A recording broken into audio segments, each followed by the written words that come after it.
Welcome to the Orykl Podcast, where we ask the big question: Hey universe, what's going on? I'm your host, Huenu Solsona, and today we are exploring another fascinating spiritual journey. Let's get started. Hello and welcome everybody. It's Huenu Solsona with Orykl's podcast, Hey Universe, what's going on? And today I'm super pleased to welcome Amanda Wideman, who has a wonderful story, interesting story of her NDE and what she experienced. So, Amanda, thank you for being here and welcome. Thank you. Mhm. And my pleasure. So, Amanda, I'm really just going to hand over to you. We'd love to hear your story. Tell us what happened, and take us through the whole thing and what you experienced. And yeah, and thank you for sharing your story. Sure. I'll just jump right in. So in 2017, in August, I was in a passenger seat of a car, and I was driving with my ex-partner on a high mountain road in Canada. And the road was, pretty skinny. And one side of the road went straight up the mountain. Then there was a concrete guardrail and then a huge drop, like 700 feet. So we were driving regular highway speeds on that road, and an approaching car lost control and came into our lane. So our car swerved onto the gravel shoulder. We lost control and started spinning horizontally. We hit another car that was behind the first one, and that flipped us upside down. And we landed with the roof crushed and the wheels up on the concrete guardrail. So our landing was kind of like a teeter totter over the edge of the cliff. So neither of us were injured. I mean, I had a little whiplash and he had a concussion. But what happened that day, that was in the physical, but I'll just share what happened for me in my experience. So I had been working, I always like to mention too, I was working since about 13 years as a paramedic at the time. And that stretch of highway was very well known for crashes that always went over the edge. Like, not very many people survived. The car would go way down in the valley and everyone died. So I guess I always just had that in the back of my mind traveling through there. As soon as we lost control, started spinning on the gravel shoulder, in a very split second, I just instinctively closed my eyes. I leaned back in my seat. I relaxed my muscles, and I just decided I'm going to die peacefully. So I just I guess, kind of like a plane is taking off. I just took off. And what happened next was as though Earth and the accident, just everything went on pause in Earth time.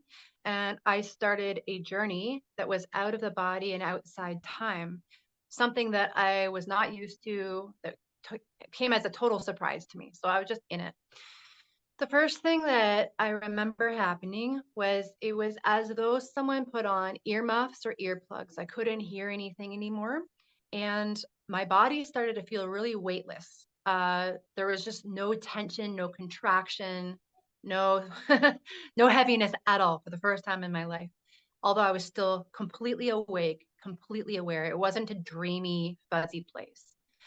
The next thing that I noticed was even though my eyes were closed, I was perceiving in what I would now call my third eye. I was perceiving the dimension that I was showing up in outside of my body.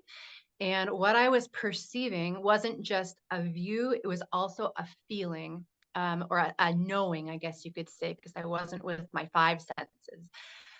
It was black, but not scary. It was black and dark. It was kind of like, I would describe it as like a circular dome.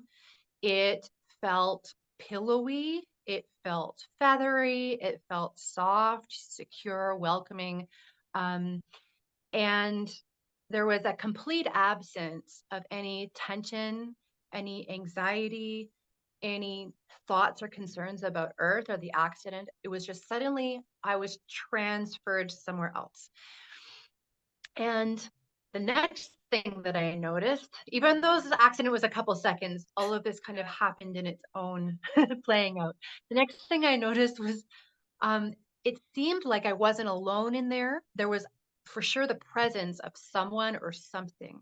And as I was kind of just adjusting and taking it in, it felt like the presence of many. I couldn't really see specific characters or beings or identify who I was surrounded by, but there was kind of like a couple of points where I would say, if you imagine a shadow of a human with just a tiny bit of a light gray outline, so that it was like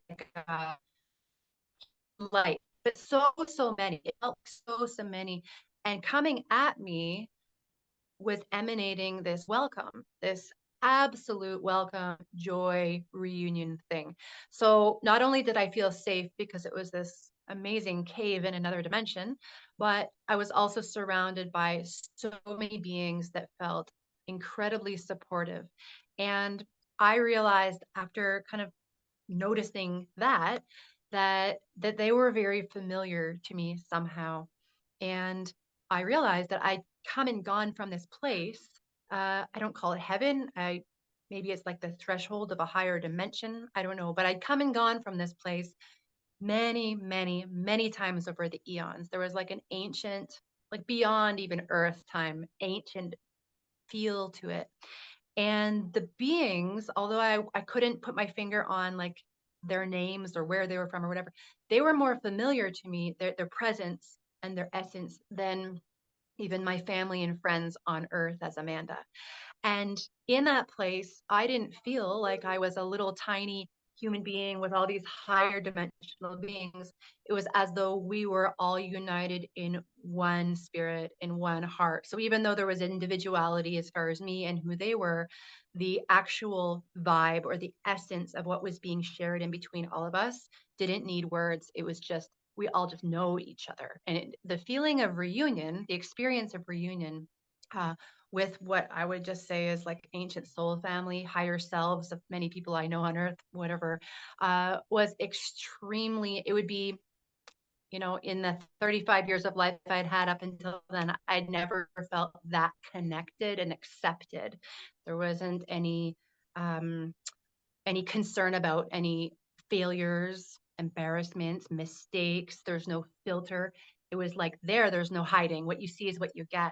And all of the earth-like qualities that belong to me and maybe these beings, they didn't exist up there. It was literally like the qualities of family, welcome, support, unconditional love, unconditional acceptance. So, however long in spirit world time I was in this dimension, there wasn't a big conversation. There wasn't like a channeled message to bring back to humanity. There was a sharing of who we are, a remembering of part of knowing who I really am, at least a few layers of it, and the bliss and the kind of like explosive, true, heart centered beingness that we all are, but we forget about while we're on earth. So I was there long enough to absorb it into my being, enough that I wouldn't forget it when I woke up and came back. The next thing I knew, I opened my eyes and I was upside down in a car, looking at upside down evergreen trees going, straight down. I could hear metal crunching. My partner was screaming. There was people scrambling outside, worried about calling police and fire and all that kind of thing. And I was totally blissed out. I was fine. Someone let us both out of the car with a crowbar, and I just remember climbing out and sitting on that guardrail, looking at those trees and staring out into nature. Obviously, I was physically fine, so there wasn't like a bunch of people trying to attend to me, waiting for the ambulances to come. And in that moment, that's probably like the first most intense moment of the deepest serenity I've experienced on earth, because I had like taken that emanation with me and brought it back. And nothing about the accident really phased me at all. So that's what happened that day. Oh my goodness. Yeah. It's wonderful to hear this because it's so comforting to know that this is what happens when you die. Hopefully, when we really die, that's a similar experience. But I also find it interesting that I've now spoken to quite a lot of people that I've had in these. There's a common thread of that unity, feeling, obviously no fear, no judgment, feeling like a one and the love. But yet the experience can be quite different. Like you experience these beings, this dark space, other people, may meet Jesus sometimes, or a field full of flowers or what have you. So I find that quite interesting. Do you, I mean, when you came back, what did you make of all of this? As you were sitting there, and I mean, Yeah. subsequent years, gosh, this is a lot to take in, and right? What were you thinking as you came back? What you knew that you had sort of died, I guess, or I'm not sure. Yeah, totally. Well, at first, like there was a lot of my attention having to be drawn towards like dealing with my car, physio, lawyers, like all that stuff was kind of pulling me out Right. of this Okay. really blissed out state. But in the next couple of weeks that followed, I I realized that what was missing that I'd always kind of had in the background was this real fear, unknown thing around leaving my body. What might happen if I did truly die. I think most of us have that somewhere in the background. And now this was gone because even though, like you said, people have very different experiences in their NDE, I now had this knowing that I didn't have before from direct experience, not from watching someone's video or reading someone's book. This had actually happened to me. And so it's kind of like in The Wizard of Oz, like once you pull the curtain back, you can't unsee, an aspect of reality, a way that things work. Mm, As far as, and so there was a lot of peace. Basically, there was like an unbelievable amount of peace where there was maybe just some unknown tension that had always been with me.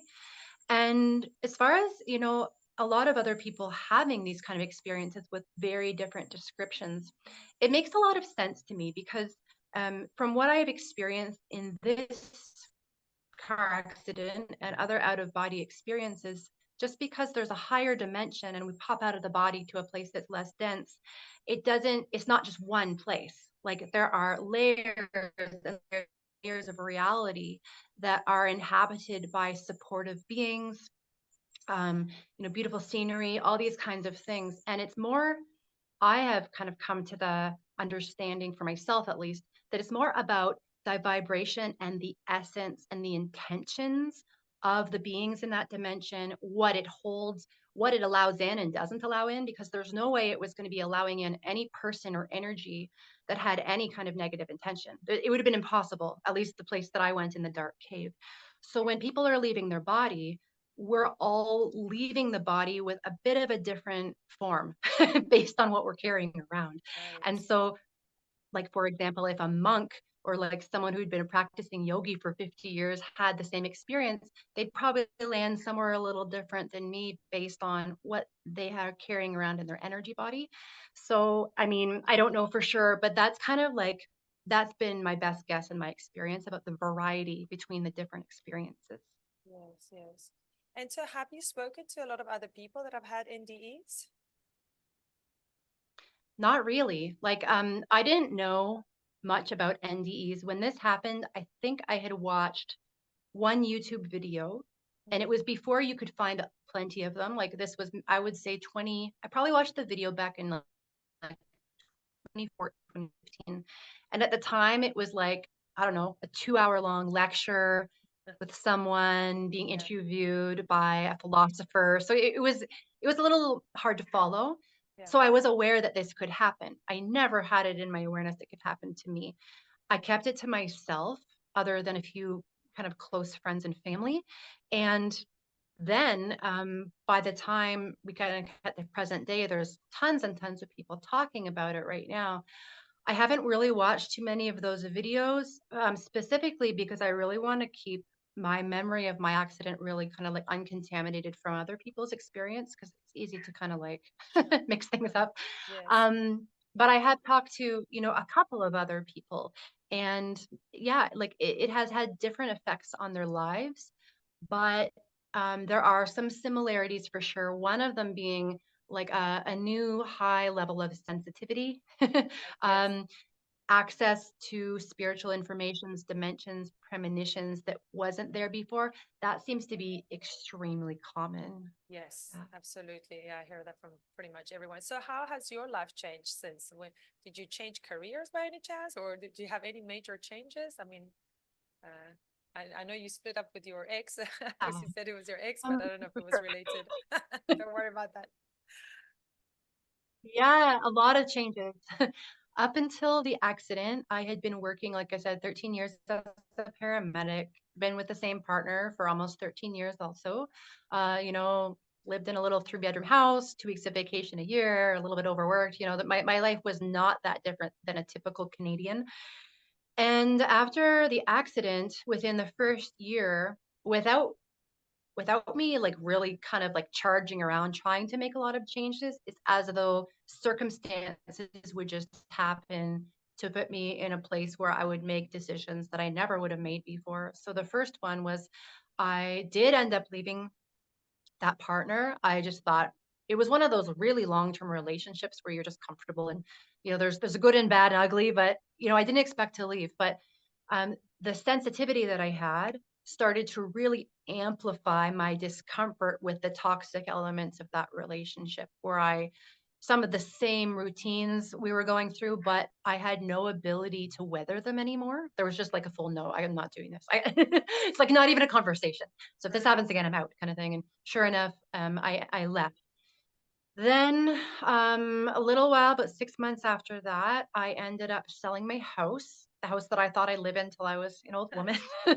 And I bought a camper van. So I moved into an RV. I thought it was just going to be for the summer until I bought the next house, decided what to do. But I ended up living in my RV on and off for 2 years and traveling and visiting the most incredible places. And then I took around that time when I bought the RV, I took a 3 month leave of absence from my paramedic job, fully expecting to go back after 3 months. And again, my body had become so sensitive that it was about a week before going back. It gave me like a full no. Like there was just nothing in me that wanted to go back. And I had loved that job. Like I love my team. I love the patients. I loved the adventure of going on ambulance calls. Yeah. There was just nothing appealing to the new version of me. I just wanted my peace and serenity. So I ended up not going back to that job. And then around the time the pandemic started, I had this premonition where I was like, I think this is going to be big. Like, I think this is going to be like an extensive situation, at least for Canada. And people just thought I was overreacting and being conspiratorial. But I just had this gut feeling like I need to sell the van and get out of Canada, or else I might not be able to come and go because I was unvaccinated. And so, yeah, I guess it would have been the spring, around the spring. I sold my van. I left my 2 dogs who were traveling in the van with me. I left them with a friend and I moved to Mexico. And later that year, they did, shut down the borders for people to come and go. And since then, I've traveled to, oh, I don't know, like between then and now, probably 10 different countries and like a slow traveling kind of lifestyle. I have a very different job now. I work online helping people find wellness retreats. I Yeah. do coaching on the side. So my pretty much everything changed. Sounds Yeah. like it. Yeah. Well, that's amazing.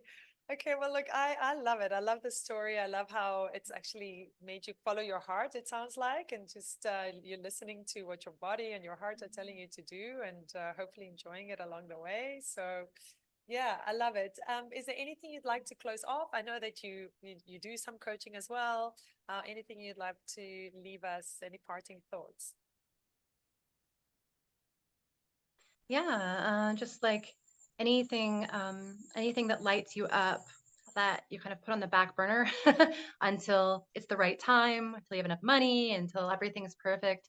It would be a really good idea to make a move, even if you can't do it completely, to like make a call, send an email, have a conversation, and get the ball rolling. Because what I have found making all those kind of changes is that providence for the universe, the right people, the right time show up to meet us when we do things like that, especially if they're like totally different, out of our comfort zone and a bit of a risk. So, yeah, to not wait until it's too late, because if I had died that day, I wouldn't have never done the things that I did after. And yeah, I do coaching. I'm a trauma informed coach. So people who are going through, just spiritual changes are the type of people that usually contact me. And I've got a book. It's an easy read, just a little bit about what happened that day and some of the stories from the years after. Okay. Well, beautiful. I really appreciate you sharing your story. I love it. I'm sure other people are really going to find it interesting and inspiring, as you say, to follow, life is very short and we're not here for very long. We might as well make the most of it. So thank you so much, Amanda. And we'll hope to talk to you another Yeah, time. my pleasure.